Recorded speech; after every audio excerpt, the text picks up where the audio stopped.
Don't mind my knife.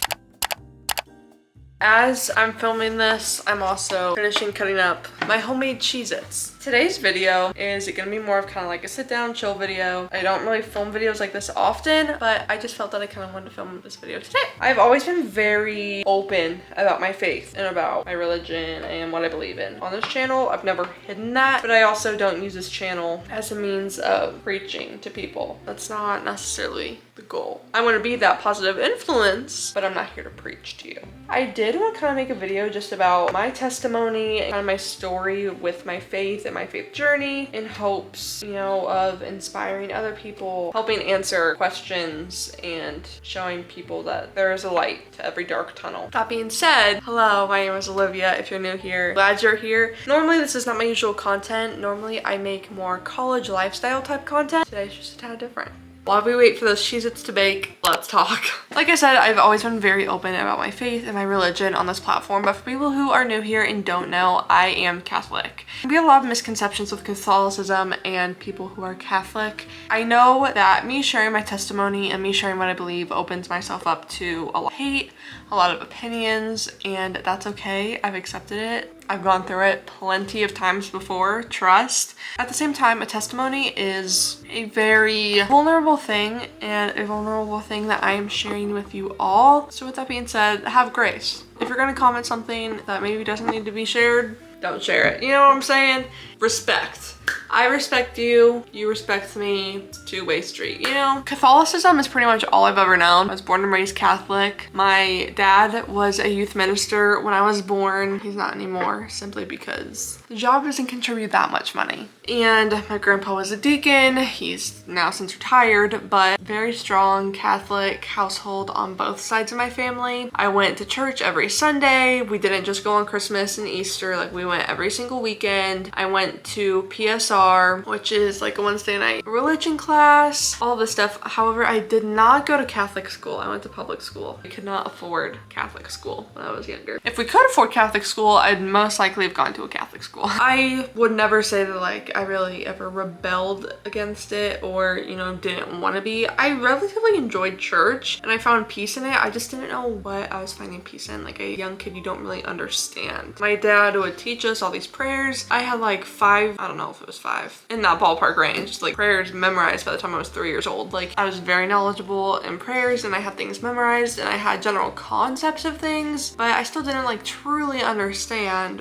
what I was believing in and signing up for, if you will. Things were pretty steady, pretty normal, leading up all the way until end of middle school into junior high. I would say my testimony kind of splits into 2 different categories. One being mental health and the other just loneliness and almost kind of feeling like a little misfit toy, if you will. But we'll get to that part in a second. Let's dive into the mental health portion of this story. I was always a very happy-go-lucky kid. Always very happy, smiley, dancing, singing, very happy kid until I wasn't. And that was really hard for me to cope with because I go my whole life never having any problem being happy to not being able to make myself happy or, you know, just be happy. And I couldn't figure out why. And I was battling it alone. I was battling my mental health alone. Now, knowing I was struggling a lot with depression, and I've always struggled with anxiety. When I was younger, just kind of took more form in test anxiety. And then as I've gotten older, it's just become the center of my life at this point. That's a bit dramatic, but you get the point, okay? I had no one to really go to about this because yes, I can always go to my parents, but at the same time, they didn't really understand it because as far as I knew, as far as I still know, they never really went through it themselves. So they couldn't really feel how I was feeling, so I just felt lost. I'm one of those people that shoves emotions down and does not let them exit her body. I was a silent battler. I just acted like everything was fine. In reality, I was crying myself to sleep every night because I was just in such a dark place and I couldn't figure out how to get out of it on my own. That kind of leads me into 8th grade. I will never forget, I was at a volleyball tournament. After we went and saw Avengers Endgame, like I just could not stop crying. And we get home and I just like broke down to my mom and everything just came out. And that was like the first time they had ever heard of any of these problems. That's kind of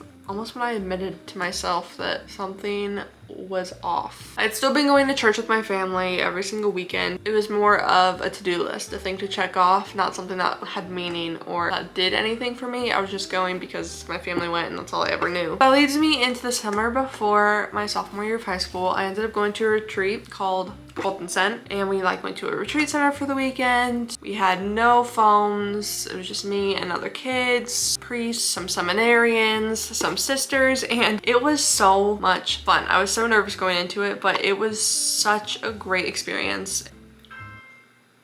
I'm still in like general contact with some of the people I went to the retreat. In that experience, I learned that I didn't have to fight all my battles alone. I didn't have to go through all of this alone. All the hurt that I was feeling, it'd be okay because God could help me get through it. I could surrender that to God, and it would just take this weight off my shoulders and give me this peace I had never found before. And that's something that I never really realized that I could do with God or with faith in general. Just like surrender all my sorrow and all my pain to Him. We need to check on these Cheez-Its.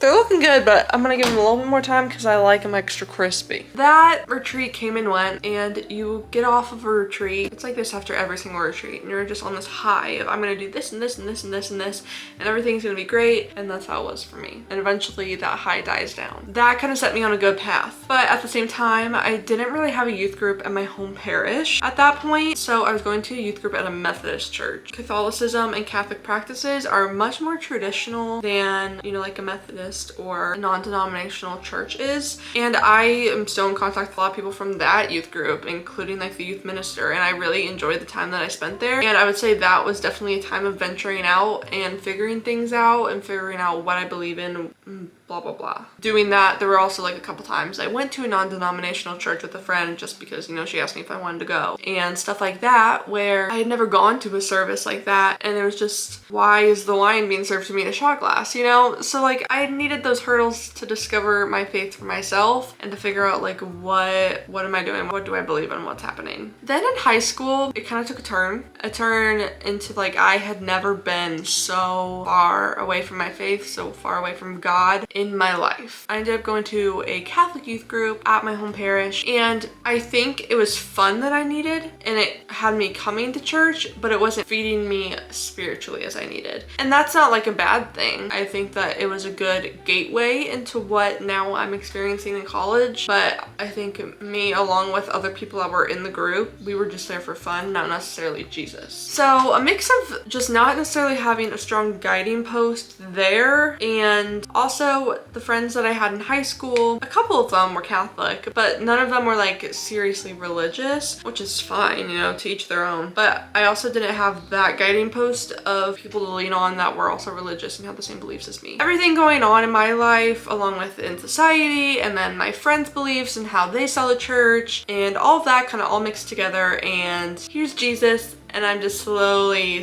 drifting away. That put a damper on my mental health. High school was not a great time mental health wise, especially a few of those years. Not the greatest. I had some great friends behind me who, you know, truly loved me and cared about me. I also at that point had never felt so alone.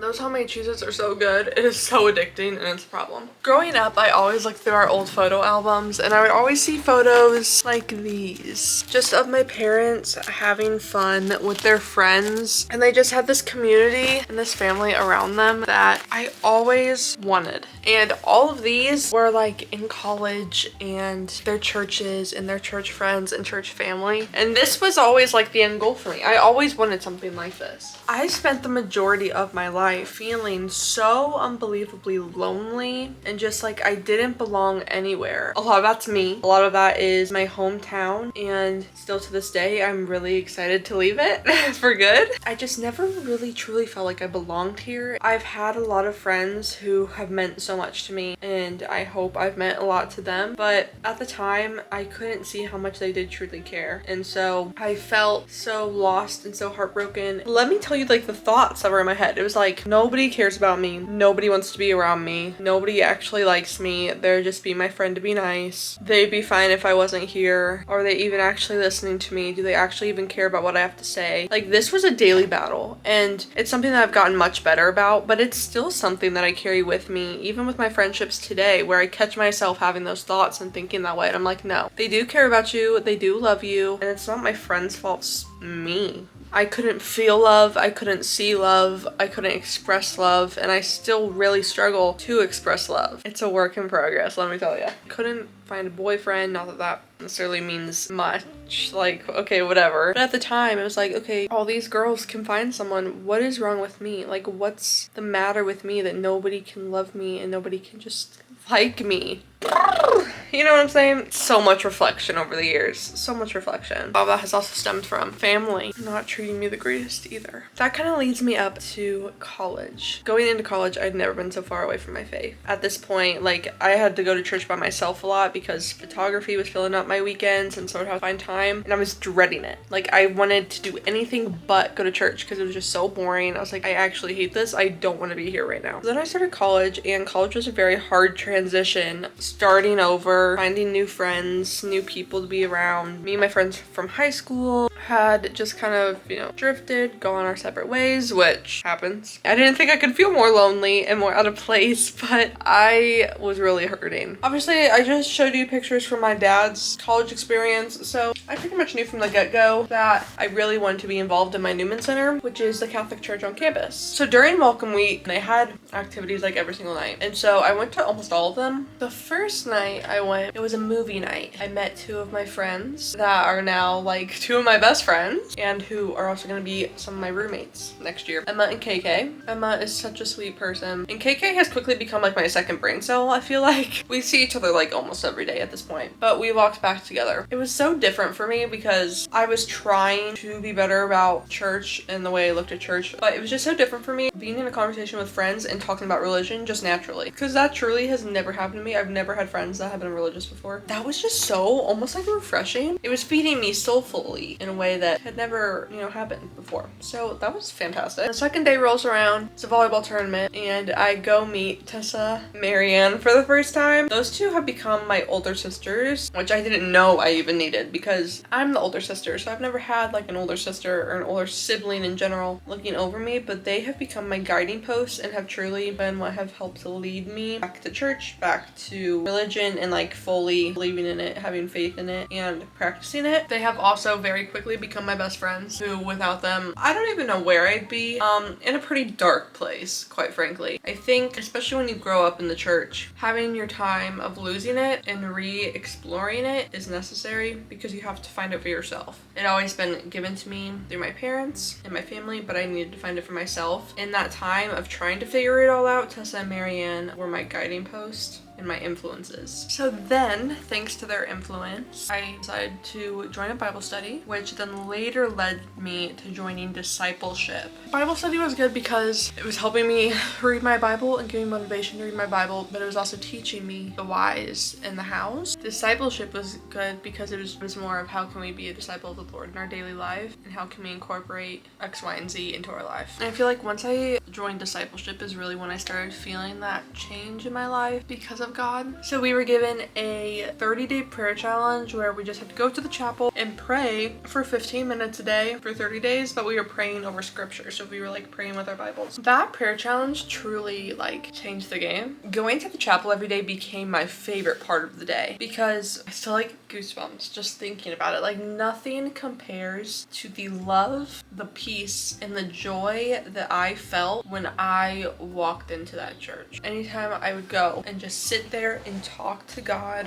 one-on-one, nothing compares to that feeling. I never felt so much love and acceptance in my life. It changes your heart. I used to be a girl who pushed my emotions down. You would not catch me dead crying. Now I feel like I cry once a day. I used to be the most negative, sad person, and now I feel like I'm rarely ever not smiling. It's overwhelming. Like, it's hard for me to be negative. Yes, I have my bad days, but overall there's just so much peace. All the weight of the world, everything that's going on in your life, in the world around you, you can have faith and trust that God will take care of it and that He has your back, and it is the most lifting and life-changing feeling ever. It took a while to get to that point, to find it all for myself to discover how God was truly working in my life. But now that I see why I struggled in the past and how it's led me to where I am now, I'm just like, you are a good God. Even just relationships with people that have drifted apart or that have branched off. When that happened at first, it hurt. Man, did it hurt. But I don't know if I'd be able to be at the place where I am now spiritually and just in life if that didn't happen. And that's not me bashing on anyone. I'm so thankful for every single person who's ever been in my life, even if they're not necessarily in it anymore. I'm so grateful for them because they did have an impact on my life in a positive way. But if I didn't go through that pain, if that relationship didn't leave my life, I don't think I'd be in the same place that I am now. I have found what I have always wanted. In my church family, I walk in there and I see all of their gorgeous faces and it just brings me so much joy. Faith and religion and just growing up in general is so hard to navigate. If you are confused, if you're lost, whether it's Catholicism, Christianity, or just finding Jesus in general,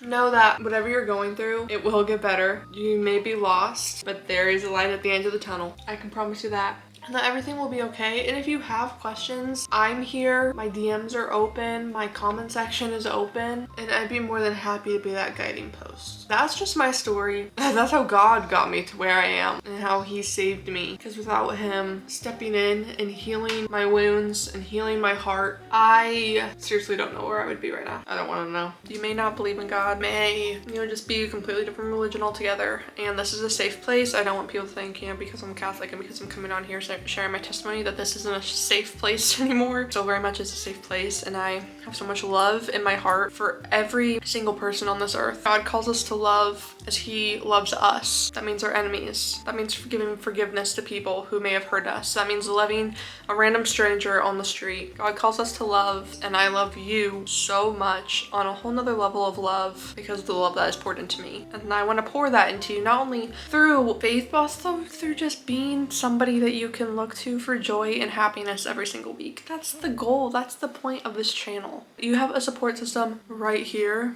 every Sunday and Wednesday at 10 a.m. Central Time. That being said, thank you guys so much for watching. Subscribe if you have not yet subscribed. I would love to see you guys stick around. I post every Sunday and every Wednesday at 10 a.m. Central Time, like I just said. So stay tuned on Sundays and Wednesdays for new videos. Once again, thank you guys so much for watching, and I will see you all in the next video. Regular college content. We'll be back. Bye.